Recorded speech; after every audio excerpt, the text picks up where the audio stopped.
మన ప్రభువును ప్రియరక్షకుడు అయిన యేసుక్రీస్తు వారి అతి శ్రేష్టమైన నామమున మీ అందరికీ నా శుభవందనాలు తెలియజేస్తూ ఉన్నాను.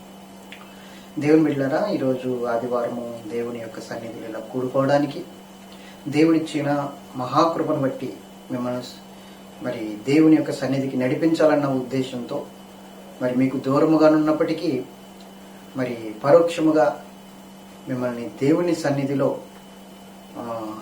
బలపరచాలన్న ఒక ఆలోచనతో ప్రత్యక్షముగా బలపరిచే స్థితి త్వరలో దేవుడు మనకి ఇచ్చునుగాక. పరోక్షముగానే మీ మధ్యకి యూట్యూబ్ ద్వారా వాట్సాప్ ద్వారా మీ మధ్యకి రావడం జరుగుతుంది. కాబట్టి దేవుడు ఈరోజు మనందరితో మాట్లాడి మనల్ని బలపరచాలి.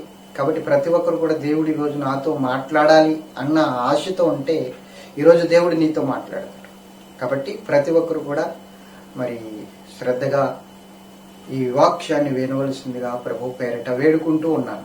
దేవుని బిడ్డలారా, జాగ్రత్తగా వినండి. ఈ లాక్డౌన్లో మీరు సమయాన్ని పోనవట్లేదని చక్కగా ప్రార్థిస్తున్నారని నేను నమ్ముతున్నాను. మంచిగా మీరు ప్రార్థించే వారిగా ఉన్నారని, చక్కగా దేవుని సన్నిధిలో దేవునితో సహవాసం చేస్తున్నారని, సమయాన్ని వ్యర్థముగా పోనవకుండా చక్కటి అవకాశం దేవుడిచ్చాడని మీరు దేవునితో చక్కటి అనుబంధాన్ని ఏర్పరుచుకుంటున్నారని నేను నమ్ముతున్నాను. అలా మీరు చేస్తుంటే దేవుడు మిమ్మల్ని దీవించునుగాక. మంచిది. దేవుడు ఈరోజు మనతో మాట్లాడడానికి ఇష్టపడుతున్నాడు. జాగ్రత్తగా దేవుని వాక్యాన్ని మనం విందాం. యెషయా గ్రంథము 5వ అధ్యాయము 13వ వచనం మనం చదువుకుందాం. యెషయా గ్రంథము 5వ అధ్యాయము 13వ వచనం మనం చదువుకుందాం. జాగ్రత్తగా విందాం. కావున నా ప్రజలు జ్ఞానం లేకయే చెరపట్టబడిపోచున్నారు. దేవునికి మహిమ కలుగును గాక. దేవుని బిడ్డలారా, వాక్య భాగాన్ని మనం ధ్యానిద్దాం. దేవుడు మనందరితో మాట్లాడును గాక. చిన్న ప్రార్థన చేస్తాను. ప్రేమ కలిగిన తండ్రి, నాతో మాతో అందరితో మాట్లాడండి. నీ వాక్యము ద్వారా మేము బ్రతకాలి ప్రభా. నరుడు రొట్టెల వలన మాత్రము కాదు, కేవలము దేవుని నోటండొచ్చు ప్రతి మాట వలన జీవించునని వాక్యము ప్రకారముగా నీ నోటంట వచ్చి ఈ జీవవాక్కుల ద్వారా మేము బ్రతికేటట్లు మమ్మల్ని దీవించమని, నాతో మాతో అందరితో మాట్లాడమని యేసు నామమున అడుగుచున్నాము తండ్రి, ఆమేన్. మంచిది. దేవుని బిడ్డలారా, ఈరోజు దేవుని సన్నిధిలో జ్ఞానం లేకయే చెరపట్టబడుచున్నారంట ఆయన జనులు అన్నవారు జ్ఞానం లేక చెరపట్టబడబోచున్నారు. ఎందుకు చెరపట్టబడుతున్నారు అంటే జ్ఞానం లేదు. అక్కడ రాయబడిన మాట మనం చూసుకున్నట్లయితే అద్భుతముగా ఈ మాట చెప్తున్నాడు. చూడండి, కావున నా ప్రజలు జ్ఞానం లేకే చెరపట్టబడుచున్నారు. చెరపట్టబడిపోతున్నారట. దేనికి? జ్ఞానం లేక. ఏ జ్ఞానం? అదేంటంటే పాస్టర్ గారు అలాగంటారు, మాకు బోలెడంత జ్ఞానం ఉంది కాబట్టి మేము ఇలా ఉన్నాము, ఎవరిని ఎలా గౌరవించాలో, ఎవరిని ఎలాగా మర్యాద చెయ్యాలో, ఎవరితో ఎలా ఉండాలో మాకు తెలుసండి, మాకు జ్ఞానం ఉందండి. అంటే ఉంది, మీకు జ్ఞానం లేదని నేను అన్నాను. కానీ ఈ లోక సంబంధమైన జ్ఞానము, ఈ లోకంలో ఎలా బ్రతకాలో ఆ బ్రతుకు తెరువుకు సంబంధించిన జ్ఞానము, ఈ లోకంలో ఏ విధంగా ఆస్తులు సంపాదించాలో ఆస్తులు సంపాదించే జ్ఞానము, ఈ లోకంలో ఏ విధంగా తప్పించుకుని ఇరుకుని పడకుండా ఏ విధంగా తప్పించుకుని తిరగాలో ఆ జ్ఞానము మనకుంది. ఆ జ్ఞానం కాదనట్లే, ఆ జ్ఞానం కావలసినంత ఉంది, దండిగా ఉంది ఆ జ్ఞానం. ఆ జ్ఞానము నీకు లేదని నేను అనట్లేదు. నేను చెప్పేది ఈరోజు దేవుడు మనందరితో మాట్లాడేది ఏంటంటే లోక సంబంధమైన జ్ఞానము గురించి కాదు. మొట్టమొదటిగా పరిశుద్ధ గ్రంథమును గూర్చిన జ్ఞానం కావాలి. 2, పరిశుద్ధ దేవుని గూర్చిన జ్ఞానం కావాలి. ఈ లోక సంబంధమైన జ్ఞానం లేదని నేను అన్నాను. ఎందుకంటే పెద్దలు ఒక మాట అన్నారు, విద్య లేనివాడు ఎంత పశువు అన్నారు. అంటే విద్య లేనివాడు ఎవరట? ఎంత పశువు. అంటే ఆ విద్య ద్వారా ఏమొస్తుంది? జ్ఞానం వస్తుంది, ఈ లోక సంబంధమైన జ్ఞానం వస్తుంది. కానీ పరిశుద్ధ దేవుని కూర్చున్న జ్ఞానం నీకు లేకపోతే మనుషులలో పశుప్రాయు లాంటి వాళ్ళం అవుతామని ఆగురు ప్రవక్త చెప్తున్నాడు. చూడండి, సామెతల గ్రంథము నిశ్చయముగా మనుషులలో నా వంటి పశుప్రాయుడు లేడు, నరులకున్న వివేచన నాకు లేదు, నేను జ్ఞానాభ్యాసము చేసుకున్న వాడును కాను, పరిశుద్ధ దేవుని గూర్చిన జ్ఞానము పొందలేదు. మనుషులలో నా వంటి పశుప్రాయుడు లేడు. ఎందుకంటే నరులకున్న వివేచన నాకు లేదు. నేను పరిశుద్ధ దేవుని గూర్చిన జ్ఞానము పొందలేదు. మీరు ఒకసారి ఆలోచించండి. పరిశుద్ధ దేవుని గూర్చిన జ్ఞానము మీరు పొందుకున్నారా? పరిశుద్ధ దేవుని గూర్చిన జ్ఞానము నేను పొందలేదు అంటున్నాడు. పరిశుద్ధ దేవుని గూర్చిన జ్ఞానం కావాలి మనకి. ఆ జ్ఞానం లేకపోతే ఈ లోకంలో మనమందరము కూడా ఎంత జ్ఞానం సంపాదించుకున్నా, బ్రతుకు తెరువు కోసం ఈ లోకంలో ఎంత గొప్పవారు అనిపించుకున్నా, ఎంత జ్ఞానం అనిపించుకున్నా, పరిశుద్ధ దేవుని గూర్చిన జ్ఞానము, పరిశుద్ధ గ్రంథమును గూర్చిన జ్ఞానము మనకు లేకపోతే మనం నరకానికి వెళ్ళిపోక తప్పదు. అదే కదా అంటున్నాడు యెషయా గ్రంథము 5:13లో. ఏమని? జ్ఞానము లేకయే నా ప్రజలు చెరపట్టబడిపోవచ్చున్నారు. జ్ఞానం లేకయే దేవుని ప్రజలు చెరపట్టబడిపోవచ్చున్నారు. ఈరోజు ఒకసారి ఆలోచన చేద్దాం. యోసేపు గురించి మనం చూసుకుంటే, ఈ ఏసావు గురించి మనం చూసుకున్నట్లయితే, ఏసావు యాకోబు వీళ్ళిద్దరూ కూడా ఇస్సాకుకి సంబంధించిన వారే. అంటే ఇస్సాకు గర్భాన్ని పుట్టిన వారే, ఇస్సాకు కుమారుడు. ఈ ఇస్సాకు కుమారులైన వీళ్ళిద్దరిలో పెద్దవాడు చిన్నవాడు. అంటే పెద్దవాడు యాసావు, చిన్నవాడు యాకోబు. ఒకసారి ఆలోచన చేయండి. చిన్నవాడికి జ్ఞానం ఉంది. ఏ జ్ఞానం ఉంది? సంపాదనను గూర్చిన జ్ఞానం ఉంది. పెద్దవాడికి ఏమీ లేదు, కడుపు నిండితే చాలరా బాబు అనుకుంటున్నట్టు వాడు. ఒక రోజున వేటకి వెళ్ళాడు, వేటకి వెళ్తే ఏమీ దొరకలేదు, ప్రాణం అంతా నీరసం వచ్చేసింది, ఇంక చచ్చిపోతానేమో అన్న భయంతో వచ్చాడు. అరుగు మీద అలా తల వాల్చాడు. ఈలోగా మన యాకోబు గారు చక్కటి కలగూరము వంటగా వండుతున్నాడు. ఒక దుక్కునేమో చిక్కుడుకాయ కూర అన్నాడు, ఇంకొక దుక్కునేమో కలగూరం వంట అన్నాడు. మరి ఒకసారి ఆలోచన చేయండి. ఏదైతే మనకెందుకు మంచి మసాలా దండిచ్చి మంచిగా వండుతున్నాడు మనవాడు. వీడికి నీరసం వచ్చి ఇంకా చనిపోతానేమో అని పడుకున్న వాడికి ఈ ఒక మసాలా వాసన వచ్చేసరికి ప్రాణం లేచొచ్చింది. లేచొచ్చి వెంటనే రే ఆ ఎర్రెర్రగా ఉన్నది నాకు పెట్టరా, నేను చనిపోయేలాగున్నాను అన్నాడు. మనోడు తెలివైనడు, లోక జ్ఞానానికి మంచి జ్ఞానానికి సంబంధించిన వ్యక్తి. ఏదైనా సరే ఈ లోకంలో ప్రతి ఒక్కరు కూడా జ్ఞానం ఉన్న వాళ్ళు ఎలా ఉంటారో యాకోబుని చూసి నేర్చుకోవచ్చు. దేవుని బిడ్డలారా, యాకోబు ఏమన్నాడంటే, ఊరికినే పెట్టేస్తారా, నీ జ్యేష్ఠత్వం నాకు ఇస్తే ఈ సిక్కిడికాయ కూర నీకు ఇస్తానన్నాడు. నీ జ్యేష్ఠత్వం నాకు ఇస్తే ఈ సిక్కిడికాయ కూర నీకు ఇస్తానన్నాడు. జ్యేష్ఠత్వంకి చిక్కుడికాయ కూరకి లింక్ పెట్టాడు. అంటే ఒక్క పూట కూటి కోసం ఏకంగా జ్యేష్ఠత్వాన్ని అడిగేసాడు మనోడికి. ఇది తెలివి ఉంటే, జ్ఞానం ఉంటే ఏమనుకోవాలా? రే నువ్వు ఇంచేది ఇంత కూర కోసం నువ్వు ఏకంగా జ్యేష్ఠత్వాన్ని అడుగుతున్నావు, ఇది ఎక్కడ మర్యాదరా, ఇది ఎక్కడ మనని ఒకసారి ఆలోచించి ఇది కరెక్టేనంటావా అని చెప్పాలా? లేదు, నేను చనిపోబోతున్నాను, చనిపోయేవాడికి ఇంకా నాకు జ్యేష్ఠత్వం ఎందుకు? చనిపోయేవాడికి నాకు జ్యేష్ఠత్వం అవసరమా? నాకు జ్యేష్ఠత్వం అవసరం లేదు, ఏమీ లేదు. నాకు అది పెట్టే ముందు నేను తినేస్తాను, జ్యేష్ఠత్వం ఇచ్చేస్తానంటే మనోడు కొంచెం తెలివైనోడు, జ్ఞానవంతుడు కదా. అలాగెలా కుదురుతుంది? ముందు ప్రమాణం చేయాలి. జ్యేష్ఠత్వం ఓకే, యెహోవా నామమున ఇదిగో నీ జ్యేష్ఠత్వం ఈ సిక్కిడికాయ కూరకి అమ్మేస్తున్నాను. ఇలాంటి వాళ్ళు ఉన్నారండి ఈ రోజున. పరిశుద్ధ దేవుని కూర్చున్న జ్ఞానం లేక, దేవుని జ్ఞానం తెలియక, పరిశుద్ధ గ్రంథముని కూర్చున్న జ్ఞానం తెలియక ఈ రోజు గడిచిపోతే చాలే అనుకున్నవారు, ఈ రోజు బ్రతికిపోతే చాలే అనుకున్నవారు, ఈ రోజు ఏదో రకంగా గుర్తు వెళ్ళిపోతే చాలే అనుకున్నవారు ఎంతమంది లేరు. అందుకని అపోస్తలుడైన పౌలు అన్నాడు ఎబ్రిల్కి రాసిన పత్రికలు, ఊరికినానలా ఒక్క పూట కూటి కోసం జ్యేష్ఠత్వపు హక్కును అమ్మి వేసుకున్న ఏసావు లాంటి భ్రష్టులైనను వ్యభిచారులైనను మీలో ఉన్నారేమో చూసుకోండి అని. ఊరికి అన్నాడు అనుకుంటున్నారా? దేవుని బిడ్డలారా, ఒక్క పూట కూటి కోసం జ్యేష్ఠత్వపు హక్కును అమ్మి వేసుకున్న ఏసావు మరి ఎలాంటి జ్ఞానం మీరే ఆలోచించేయండి. అయితే ఈ లోకంలో జ్యేష్ఠత్వం కావాలి, ఈ లోకంలో సమస్తం కావాలనుకున్న మనోడు యాకోబు.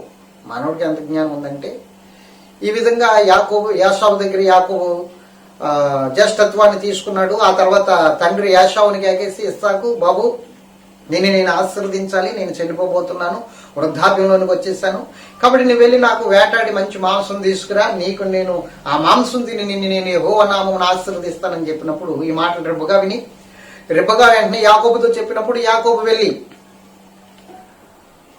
ఆ యొక్క మందలో ఒక మేకపిల్లని తీసుకుని వచ్చి దాన్ని వధించి దాని యొక్క చర్మాన్ని యాకోబు చేతులకు కట్టి చక్కగా మంచి మాంసం వండి మరి భర్త దగ్గరికి కుమారుని పంపించింది. యాసావు వేషం వేసుకుని వెళ్ళాడు. యాకోబు స్వరమే, కానీ తడిమి చూస్తే మాత్రం యాసావు. ఇస్సాక్కి కళ్ళు కనబడట్లేదు కానీ చెవులు బాగానే వినబడుతున్నాయి. అయితే యాకోబు వచ్చి, తండ్రి మాంసం పట్టుకొచ్చాను తిని నన్ను ఆశీర్వదించంటే స్వరం ఎలా ఉంది? చిన్న కుమారుడైన యాకోబు స్వరంలాగా ఉంది.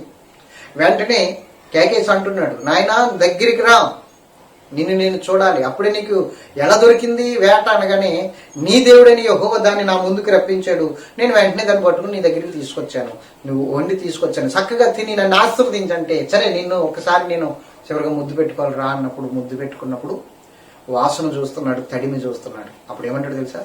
తడిమి చూస్తే యాసావు, స్వరము చూస్తే యాకోబు. ఈరోజు క్రైస్తవ్యం ఎలా లేదు? ఇలా ఉందా లేదా?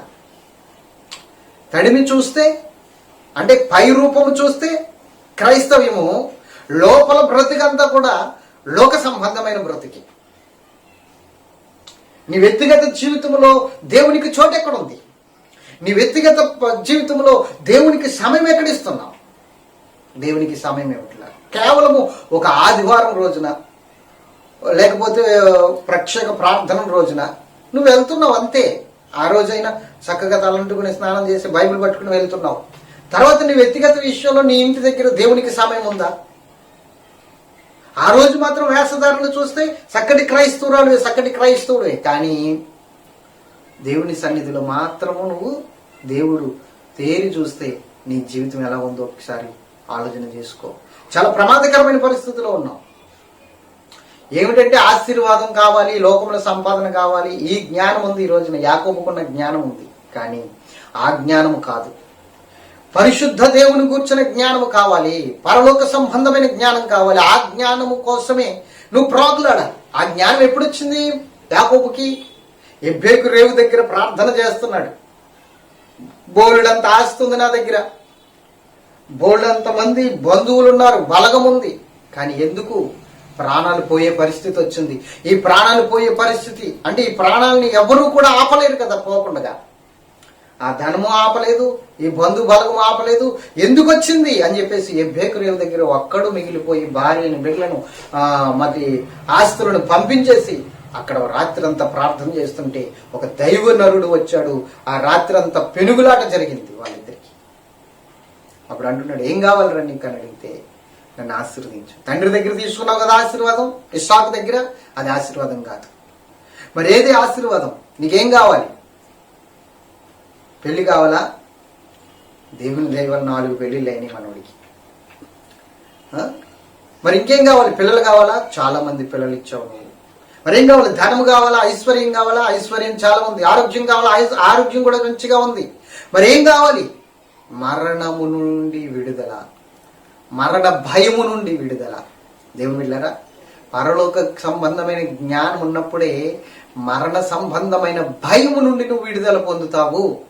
మరణ సంబంధమైన భయం నుండి విడుదల పొందుతావు. ఈ రోజున లోక సంబంధమైన జ్ఞానం చాలా ఉంది, బోల్డ్ అంత సంపాదించు. ఆ జ్ఞానంతో మరణ భయం లేకుండా ఉన్నావు నువ్వు, సావు భయం లేకుండా ఉన్నావు నువ్వు. ఈ సావు భయం అనేది ఎప్పుడు చేయిస్తావంటే పరలోక సంబంధమైన జ్ఞానాన్ని సంపాదించిన తర్వాత, పరిశుద్ధ దేవుని కూర్చున్న జ్ఞానం నువ్వు సంపాదించిన తర్వాత అప్పుడు నువ్వు మరణ భయాన్ని తొలగించుకోగలవు. ఆ భయం నిన్ను ఇంక వెంటాడదు. బ్రతుకుడి క్రీస్తే సావు అయితే లాభమే అన్నట్లుగా ఉంటావు. నీకే జ్ఞానం ఉంది ఒకసారి ఆలోచించు. ఈ లోకములు సంపాదించే జ్ఞానం ఉందేమో, కానీ ఆ జ్ఞానము నిన్ను రక్షించలేదు నాన్న. ఆ జ్ఞానం నిన్ను ఎంత మాత్రము కూడా మరణం నుండి తప్పించలేదు, నరకం నుండి తప్పించలేదు, ఈ లోక సంబంధమైన శ్రమల నుండి, శోధన నుండి తప్పించలేదు. గొప్ప గొప్ప జ్ఞానులు, గొప్ప గొప్ప అద్భుతమైన జ్ఞానము కలిగిన వారు, ఒక్కొక్కసారి జ్ఞానం పనిచేయదు. దేవుని జ్ఞానం కావాలి మనకి, పరిశుద్ధ దేవుని గురించిన జ్ఞానం కావాలి మనకి. దేవుని బిడ్డలారా, నేను చెప్తున్నాను, ఈరోజు దేవుని సన్నిధిలో దేవుని యొక్క ఆత్మ మూలముగా నువ్వు నడవగలిగితే, దేవుని మూలముగా ఆయన ప్రత్యక్షతను నువ్వు పొందుకోగలిగితే అసలు స్థితి ఏమిటో నీకు అర్థమవుతుంది, పరిస్థితి ఏమిటో నీకు అర్థమవుతుంది. సంఘము ఏదో నామకార్థంగా వెళ్ళొచ్చేసి లోక సంబంధమైన వాటిని ఆశించేదిగా ఉండకూడదు. సంఘం ఎలా ఉండాలో తెలుసా? సంఘం ఏ విధంగా నడవాలో తెలుసా?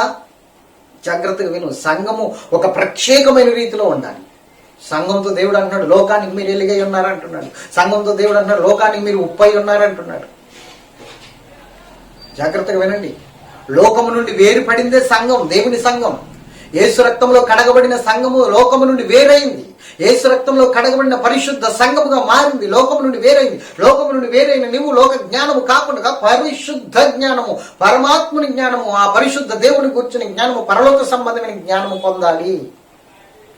నాకు మూడు జ్ఞానం ఉందంటే ఆ జ్ఞానము పరిశుద్ధుడైన యాకోబు దేనితో పోల్చాడు తెలుసా? దెయ్యపు జ్ఞానంతో పోల్చాడు ఈ లోక సంబంధమైన జ్ఞానాన్ని. నేను బయటికి వెళ్తే మినిమం 1000 రూపాయలు పట్టుకురానండి, 1000 రూపాయలు తెస్తానండి, 1000 రూపాయలు లేకుండా ఇంటికి రానండి. బయటికి వెళ్తే ఎంత జ్ఞానం ఉంటే 1000 రూపాయలు తెస్తానండి, 100 రూపాయలు తెమ్మనండి చూస్తాను. అంత జ్ఞానం నాకు లేదు రేపు. దేవుడు ఇస్తాడు అంతే. నాకు గడికి స్తోత్రం చెప్పాలి. 1000 రూపాయలు తెస్తావు, 2000 తెస్తావు, 3000 తెస్తావు, ఆ జ్ఞానం ఉంది. కానీ ఆ జ్ఞానాన్ని ఏమన్నాడో తెలుసా యాకోబు భక్తుడు? దెయ్యపు జ్ఞానము. ఆ జ్ఞానం మనకు అవసరం లేదు. ఏ జ్ఞానం కావాలి? పైనుండి వచ్చే జ్ఞానం కావాలి. చూద్దాం చూడండి, యాకోబు పత్రికలో దేవుడు మనతో మాట్లాడుతున్న మాట. యాకోబు పత్రిక చూద్దాం చూడండి, 3వ అధ్యాయం 15వ వచనం. ఈ జ్ఞానము పైనుండి దిగి వచ్చినది కాక భూ సంబంధమైనదియు ప్రకృతి సంబంధమైనదియు దెయ్యముల జ్ఞానము వంటిదనై ఉన్నది. అర్థమవుతుందా?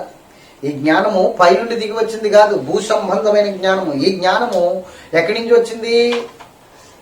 ఎలా వచ్చింది? లోక సంబంధమైన జ్ఞానము. ఈ జ్ఞానము దెయ్యపు జ్ఞానం. ఒకరిని మోసం చేసి సంపాదించేది దెయ్యపు జ్ఞానము, ఒకరిని మోసం చేసి బ్రతికేది దెయ్యపు జ్ఞానము. వాడు మోసగాడు. యాకోబు అలాగే మోసం చేశాడు, అన్నగారిని మోసం చేశాడు, తండ్రిని మోసగించాడు. అది దెయ్యపు జ్ఞానం. కానీ అసలైన జ్ఞానం ఎక్కడ దొరికింది? ఎబ్బేకు రేవు దగ్గర దొరికింది, బేతేలు దగ్గర దొరికింది. మరి నీకు కూడా ఆ పైనుండి వచ్చే జ్ఞానం ఎక్కడ దొరుకుతుందో తెలుసా? దేవుని సన్నిధి. బేతేలు అనగా ఏమిటి? దేవుని సన్నిధి. దేవుని సన్నిధి దగ్గరికి రా, అప్పుడు దొరుకుతుంది. మరి ఎబ్బేకు రేవు దగ్గర దొరికింది కదా, అది ఏకాంత ప్రార్థన. దేవునితో ఏకాంత సమయం గడుపుతున్నప్పుడు అప్పుడు దొరుకుతుంది నీకు. ఏకాంతంగా దేవునితో గడుపుతున్నప్పుడు ఆ పరిశుద్ధ దేవుని కూర్చున్న జ్ఞానం నీకు దొరుకుతుంది. ఆ జ్ఞానం లేక ఈరోజు నశించిపోతున్నారు దేవుని ప్రజలు. ఆ జ్ఞానం లేక ఈరోజు చెరపట్టబడుచున్నారు దేవుని ప్రజలు. జ్ఞానం లేక నా ప్రజలు చెరపట్టబడిపోవచ్చున్నారు. దేవుని బిడ్డలారా, ఆలోచన చేయి. సాతానుడు సులువుగా నిన్ను మోసగిస్తున్నాడంటే జ్ఞానం లేకే కదా.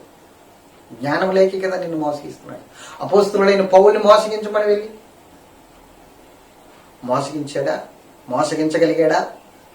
ఎన్నో శ్రమల్లో ఉన్నప్పుడు, ఎన్నో కష్టాల్లో ఉన్నప్పుడు, ఎన్నో ఇబ్బందుల్లో ఉన్నప్పుడు అపోస్తలుడైన పౌలు దగ్గరికి వెళ్ళి ఎందుకురా ఇన్ని కష్టాలు పడతావు, ఎందుకురా ఇన్ని శ్రమలు పడతావు, అసలు దేవుడు అన్నవాడు అంటే ఇన్ని శ్రమలు ఇన్ని కష్టాలు నీకు వస్తాయా? దేవుడు వాడుకుంటానన్నప్పుడు నేను ఎలా చూసుకోవాలి? మహారాజులా చూసుకోవాలి. కానీ నువ్వు ఇన్ని శ్రమలు పడుతున్నావు, అసలు దేవుడు లేడు, నువ్వు ఎందుకు పిచ్చిగా ఇన్ని శ్రమలు పడుతున్నావు అని అతన్ని మోసగించగలిగాడా?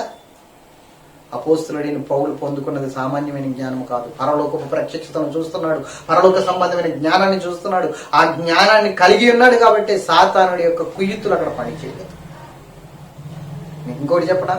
యేసుప్రభు శరీరధారిగా మన మధ్యకు వచ్చినప్పుడు, అంటే 2000 సంవత్సరాల క్రితము ఆయన మన మధ్య ఉన్నప్పుడు, బాప్తిస్మం తీసుకున్న తర్వాత ఆయన అరణ్యములోనికి కొనుక్కోబడ్డాడు అపవాది చేత శోధించబడడానికి. మీకు అర్థమవుతుందా? అప్పుడు అపవాది వచ్చి ఆయన మోసగించాలని చూసింది. దేవుని కుమారుడు అయితే ఈ రొట్టెలను రాళ్లగా చేసుకుని తిను, ఎందుకు ఆకలితో అలమటిస్తావు? నీ దేవుడు పస్తులు ఉన్నవాడు కదా. యెహోవాను ఆశ్రయించు వారికి ఏ మేలు కొదువై ఉండదు కదా. నువ్వెందుకు ఆకలితో ఉండాలి? నువ్వు దేవుని కుమారుడు కదా, రొట్టెలను చేసుకుని తిను రాళ్ళని అన్నాడు. మరి ప్రభు ఏమన్నాడు తెలుసా? పరిశుద్ధ గ్రంథమును కూర్చున్న జ్ఞానము దేవునికి ఉంది కాబట్టి, ఆయనకు ఉంది కాబట్టి, యేసుక్రీస్తుకు ఉంది కాబట్టి ఏమన్నాడంటే, మానవుడు రొట్టెల వలన మాత్రము కాదు, దేవుని నోటం నుంచి ప్రతి మాట వలన జీవిస్తాడని వాక్యం జరుగుతుంది చెప్పాడు. ఆ జ్ఞానం ఉండాలి మనకి. సాతానుడు మనల్ని ప్రేరేపిస్తున్నప్పుడు, సాతానుడు మనల్ని బలహీనపరుస్తున్నప్పుడు, ఎవరో వచ్చి సాతాను ప్రేరేపిస్తుంది. కొంతమందిని ఏమని ప్రేరేపిస్తుందో తెలుసా? ఏమని మాట్లాడుతుందో తెలుసా? వాళ్ళు నీ దగ్గరికి వచ్చి అంటారు, దేవుడు అన్నావు, ఏమైంది ఇప్పుడు? దేవుడి దగ్గరికి వెళ్ళిన తర్వాత నీకు ఏం జరిగింది? ఇలా మాట్లాడుతూ ఉంటారు. కొంతమంది జ్ఞానం లేనివారు. నిజమే కదా, నేను దేవుడి దగ్గరికి వెళ్ళినప్పుడు చాలా బాగున్నాను, దేవుడి దగ్గరికి వెళ్ళకి అన్ని కోల్పోయినాను, మరలా వెంటనే లోకం వైపు కన్వర్ట్ అయిపోతారు. లోకంలో ఉన్న వాటికి కన్వర్ట్. అలాంటి వారిని ఎంతో మందిని చూశాను నేను. లోకంలో ఉన్న వాటిని ఆశ్రయించి మరల వాటిని మురొక్కడానికి వెళ్ళిపోయిన వారు చాలా మంది ఉన్నారు. దేవుని బిడ్డలారా, నేను చెప్తున్నాను, ఈ రోజున నీ జీవితంలో కూడా అలాంటి స్థితి ఎందుకు వస్తుందంటే జ్ఞానం లేకపోవడం వల్ల. ఏ జ్ఞానము? పరలోక సంబంధమైన జ్ఞానం. సంగమా, నువ్వు ఎలాంటి జ్ఞానంతో ఉండాలో తెలుసా? నువ్వు ఎలాంటి జ్ఞానంతో ఉండాలని దేవుడు ఎక్స్పెక్ట్ చేస్తున్నాడు తెలుసా? ఎలాంటి జ్ఞానం కలిగి ఉండాలని దేవుడు మాట్లాడుతున్నాడు తెలుసా? చూడు, ఎఫెసీయులకు రాసిన పత్రిక 3వ అధ్యాయము 8వ వచనంలో చెప్తున్నాడు ఎలాంటి జ్ఞానం కలిగి ఉండాలి, ఏ విధంగా నువ్వు ఉండాలి అన్నది. ఎఫెసీయులకు రాసిన పత్రిక 3వ అధ్యాయం 8వ వచనం. దేవుడు మన ప్రభు అయిన యేసుక్రీస్తునందు చేసిన నిత్య సంకల్పము చొప్పున పరలోకములో ప్రధానులకును అధికారులకును సంఘము ద్వారా తన యొక్క నానా విధమైన జ్ఞానము ఇప్పుడు తెలియబడవలెనని ఉద్దేశించి. మీకు అర్థమైందా? అంటే పరలోకములో ఉన్న ప్రధానులకును అధికారులకును సంఘము ద్వారా తన యొక్క నానా విధములైన జ్ఞానం తెలియచేయాలనుకుంటున్నాడట దేవుడు. నానా విధములైన జ్ఞానమును తెలియచేయాలనుకుంటున్నాడట దేవుడు సంఘము ద్వారా. మరి నువ్వు సంఘము ద్వారా తెలియజేయాలనుకుంటున్నాడు. ఆ సంఘంలోకి వచ్చిన తర్వాత నువ్వు దేవుని జ్ఞానాన్ని పొందుకున్నావా? దేవుని జ్ఞానాన్ని పొందుకున్నావా? దేవుని జ్ఞానాన్ని పొందుకుని నిలబడగలిగావా? ఒకసారి ఆలోచన చేయి. ఆ జ్ఞానం లేకపోతే నువ్వు చెరపట్టబడతావు, తొందరగా లోకంలో పడిపోతావు, తొందరగా భక్తిహీనుడు అయిపోతావు, తొందరగా దేవుని విడిచిపెట్టేంత భ్రష్ట హృదయం నీలోనికి వస్తుంది. ఆలోచించి, ఇజ్రాయేల్ ప్రజలు ఐగుప్తు దేశం నుండి కనాను యాత్ర చేస్తున్నప్పుడు వారికి పరలోక సంబంధమైన జ్ఞానం లేదు, ప్రభువును కూర్చునే జ్ఞానం లేదు. కాబట్టి వాళ్ళు చాలా మంది ఆ కనాను వాగ్దానపురమైన కనాను చేరుకోలేక, ఆ కనాను దేశం వెళ్ళలేక మధ్యలోనే రాలిపోయారు. కానీ ఆ జ్ఞానం సంపాదించుకున్న యెహోషువ కాలేబులు మాత్రం పరిశుద్ధ దేవుని కూర్చుని జ్ఞానం సంపాదించుకున్న వారు భయపడకుండా నిలబడ్డారు. ఏగు చూడడానికి పంపించినప్పుడు మోషే 12 మందిని 10 మంది అబద్ధ సమాచారం చెప్పారు. చెప్పినప్పుడు వాళ్ళందరూ నేర్చబడిపోయారు, బలహీనులైపోయారు. ఎందుకో తెలుసా? వాళ్ళకి ఆ జ్ఞానం లేదు కాబట్టి. కానీ యెహోషువ కాలేబులు మాత్రం ఏం చెప్తున్నారు తెలుసా? యెహోషువ కాలేబులు, ఎందుకు మీరు భయపడతారు? దేవుడు మన పక్షముగా ఉండగా వాళ్ళు ఏ పాటి వారు, వాళ్ళని మనం జయిస్తాం, దేవుడు ఖచ్చితంగా జయం చేస్తాడు, వాగ్దానం ఉంది మనకి, నమ్మండి అని యెహోషువ కాలేబులు అక్కడ చెప్తున్నట్లుగా మనం చూస్తాం. అంటే దేవుని జ్ఞానము గనక నీకుంటే ఎటువంటి శ్రమలోని నువ్వు త్రొట్టిల్లిపోవు, ఎటువంటి శ్రమలోని నువ్వు పిరికివాడిగా మాట్లాడవు, పిరికి వ్యక్తిగా నువ్వు ప్రవర్తించవు. దేవుని యొక్క సన్నిధిలో ఆ జ్ఞానం ఉన్నప్పుడు నువ్వు ప్రతి విషయాన్ని ధైర్యముగా ఎదుర్కొంటావు. దేవుని సన్నిధిలో ధైర్యముగా నిలబడతావు. ఆ శోధనతో ఫేస్ టు ఫేస్ నిలబడి జయిస్తావు. ధైర్యం అనేది నీకు ఉంటుంది ఎప్పుడు? పరలోక సంబంధమైన జ్ఞానం కలిగినప్పుడు. దేవుడు నన్ను నిలబెట్టాడు, దేవుడు వాగ్దానం చేశాడు కాబట్టి ఆయన వాడుకుంటాడు, నాకేం భయం లేదు అన్నట్లుగా నిలబడతాం. ఆ జ్ఞానం కలిగి ఉండాలి. అబ్రహాముని పిలుచుకున్నాడు దేవుడు. ఎక్కడి నుంచి? అన్య దేశం నుండి, అన్య కుటుంబంలో నుంచి పిలుచుకున్నాడు. రా అబ్రాము, నేను వాడుకోబోతున్నాను, నీ సంతానాన్ని విసుగురేణువులంతా విస్తారముగాను, ఆకాశ నక్షత్రములంతా విస్తారముగాను చేస్తాను, రాజులు నీ గర్భంలోంచి వస్తారు, నేను దీవిస్తాను, ఆశీర్వాదానికి కారకుడిగా చేస్తాను, రా అని చెప్పినప్పుడు అబ్రహాము నమ్మి వచ్చేసాడండి. ఆ వాగ్దాన్ని నమ్మి వచ్చేసాడు. పరలోకపు ప్రత్యక్షతను చూశాడు, దేవుని యొక్క స్వరాన్ని విన్నాడు, ఆ జ్ఞానం కలిగి ఉన్నవాడు. కాబట్టి ఎంతమంది చెప్పినా ఇంకా వెనక్కి తిరిగిన స్థితి లేదు అబ్రహాముకి. కాబట్టి అతడు 75 సంవత్సరాలు ఆ వాగ్దానం కోసం ఎదురు చూశాడు, ఎక్కడ బలహీనపడలేదు. మరి ఈ రోజున ఎందుకు బలహీనపడలేదంటే తెలుసు, దేవుని గురించి అతనికి తెలుసు, పరలోకం గురించి అతనికి తెలుసు, దేవుని వాగ్దానం గురించి అతనికి తెలుసు. కాబట్టి నిరీక్షించాడు. ఈరోజు ఆ జ్ఞానం లేదు కాబట్టి ఈరోజు నిరీక్షించలేకపోతున్నావు, సమయాన్ని నువ్వు కనిపెట్టలేకపోతున్నావు, సమయాన్ని సద్వినియోగం చేసుకోలేకపోతున్నావు. ఇంకా ఎంతకాలం అని ఒక నిరుత్సాహంతో మాట్లాడుతున్నావు, నిర్లక్ష్యంతో మాట్లాడుతున్నావు. దేవుని సన్నిధిలో ఈ విధంగా నువ్వు నిలబడలేకపోతున్నావు. జ్ఞానం కలిగిన వారే నిలబడగలరు, జ్ఞానం లేని వారు నిలబడలేరు, పడిపోతారు, ఎప్పటికైనా పడిపోతారు. దేవుని జ్ఞానం లేకపోతే నువ్వు పడిపోతావు.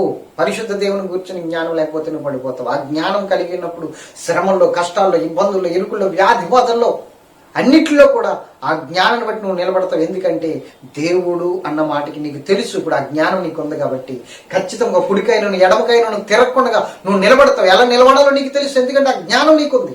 ఆ జ్ఞానం లేని వారు నిలబడలేరు, పడిపోతారు. మరొకసారి ఆలోచన చేయి, నీకు ఆ జ్ఞానం ఉందో లేదో. ఈరోజు శ్రమలో ఉన్నప్పుడు కృంగిపోతున్నావంటే, శ్రమలో ఉన్నప్పుడు నువ్వు కృంగిపోతున్నావు అంటే, కష్టం ఉన్నప్పుడు నువ్వు కృంగిపోతున్నావు అంటే, ఇబ్బందులు ఉన్నప్పుడు నువ్వు కృంగిపోతున్నావు అంటే కారణం ఏంటో తెలుసా? నిరీక్షకంగా మాట్లాడుతున్నావంటే ఎందుకు వచ్చిందిలే అన్నట్లు భక్తిహీనంగా మారిపోతున్నావు కారణం దేవుని గురించిన జ్ఞానం నీకు లేదు కాబట్టి నువ్వు అలా మాట్లాడుతున్నావు. ఇప్పటికైనా నువ్వు మించిపోయింది లేదు. దేవుని గురించిన జ్ఞానం నువ్వు పొందుకుంటే అసలు ఎన్ని కష్టాలు వచ్చినా ఎన్ని శ్రమలు వచ్చినా ప్రభుకి సాక్షిగా నిలబడతావు. గట్టిగా స్తోత్రం చెప్పాలి. నేను ఇంకొక భక్తుడి గురించి చెప్పి నేను వాక్యాన్ని ముగిస్తాను. చూద్దాం. కీర్తన గ్రంథము 34వ అధ్యాయం అనుకుంటా. ఒక మాట చూపిస్తాను నేను. కీర్తన గ్రంథము ఒక్క మాట చూపించి ఆ వాక్యాన్ని మీ ముందు చెప్పి నేను ముగించేస్తాను. ఇంకా 34వ వచనం, 34 అధ్యాయము 1వ వచనం. కీర్తన గ్రంథము 34:1. అమ్మా చూడండి, నేను చదువుతున్నాను చూడండి. నేను ఎల్లప్పుడూ యెహోవాను సన్నుతించదను, నిత్యము ఆయన కీర్తి నా నోట నుండును. ఒకసారి ఆలోచించండి. ఇది సామాన్యమైన మాట అనుకుంటున్నారా?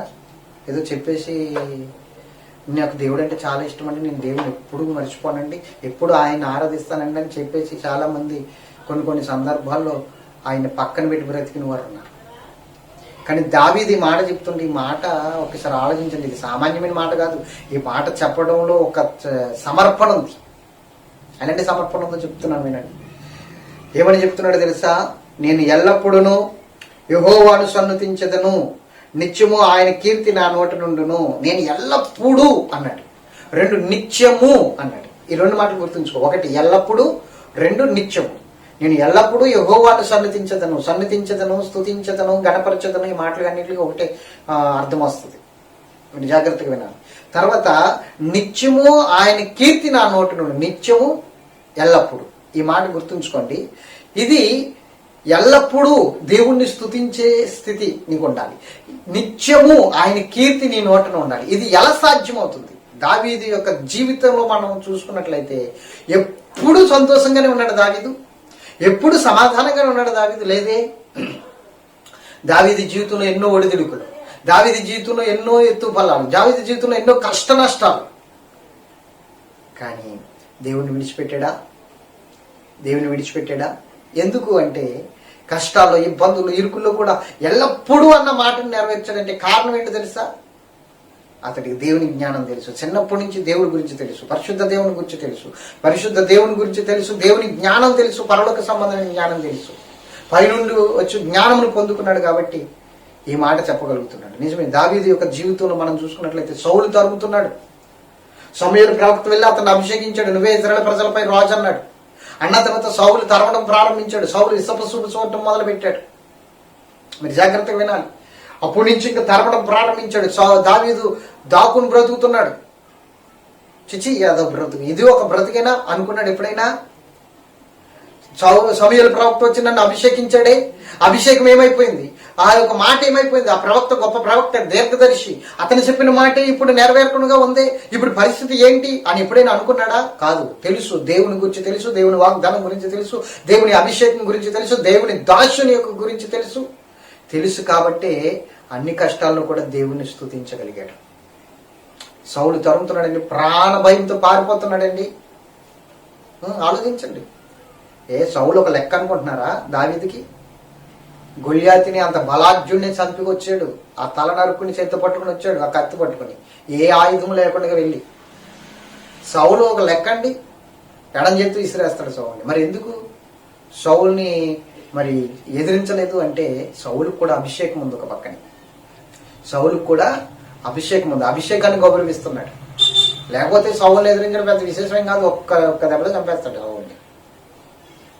మీకు అర్థమవుతుందా? సౌలు మాంగర్ స్థాయిలో ఉన్నాడు, అంటే కొంచెం వయసు అయిపోయిన స్థితిలో ఉన్నాడు. దావీదు అప్పటికి మంచి యంగ్ బాయ్. మీకు అర్థమవుతుందా? జాగ్రత్తగా వినండి దేవుని బిడ్డలారా. ఇప్పుడు నేను చెప్తున్నాను, దావీదు జీవితంలో వచ్చిన ఒడిదుడుకులు సామాన్యమైనవి కావు. అయినప్పటికీ ఎన్నో కష్టాలు పడి, ఎన్నో ఇబ్బందులు పడి, ఎన్నో ఇరుకులు పడి అవన్నిటినీ జయించి, యేసునామములో దేవుని నామంలో జయించి మొట్టమొదటి రాజుగా నిలబడిన తర్వాత కూడా అతని కడుపును పుట్టిన కుమారుడే అతనికి ఎదురు తిరిగి అబ్షాలోము అతన్ని సింహాసనాన్ని దింపి అడవులు దారి పట్టించాడు.